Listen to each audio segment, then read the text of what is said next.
Hi, I'm Becky Amble. Welcome to the Marketing Minute. This is TrendWatch number 11, and we are going to continue on talking about some of the essential forces that are affecting the future of the workplace. So today I'm going to share with you some ideas on generational shifts. Again, this information comes from American Demographics. So in today's workforce, you have all heard the talk of the generations, and we have 4 different generations involved in the workplace now. We've got baby boomers, Gen X, millennials, and Gen Z. Gen Z are the ones that are just entering the workplace right now.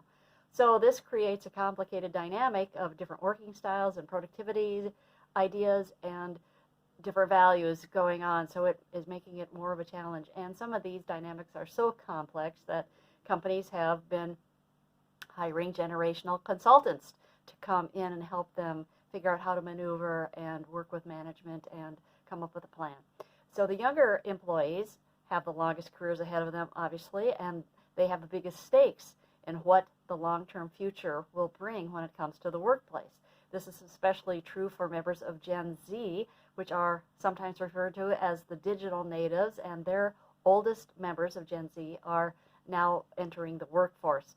Now, Gen Z employees are a little bit unique, and they want to focus their skills on companies that provide flexibility and freedom for them to be entrepreneurial, and they like to have personalized roles.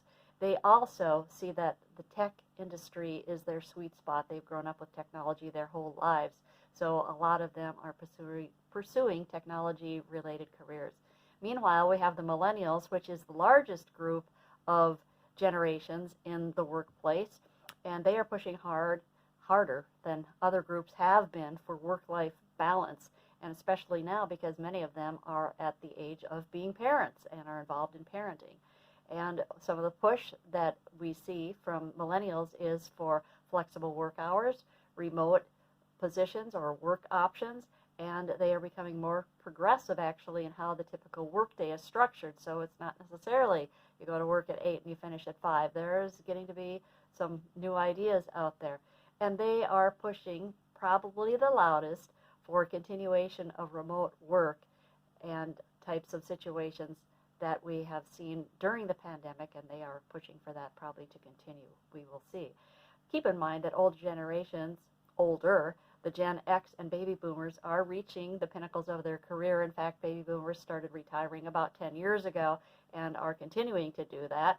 However, there is important information when you're looking at the workforce and looking at the older generations, and that older employees still have crucial roles to play in the workforce, and that companies will definitely lose out if they don't take advantage of those older workers. As we're calling them older, they're not all that old. Some of them, at least the Gen Xers, aren't that old. So some of the reasons that older workers are very valuable is that they have an incredible work ethic usually.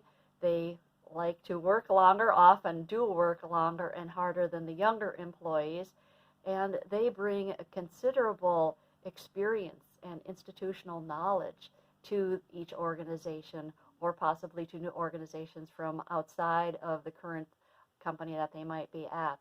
So as we move forward, we have diversity of ages to really keep in mind as we're planning our workforce, the kinds of positions and our needs for moving forward. So I hope you can use this information as you're planning the workforce that you have now and in the close future.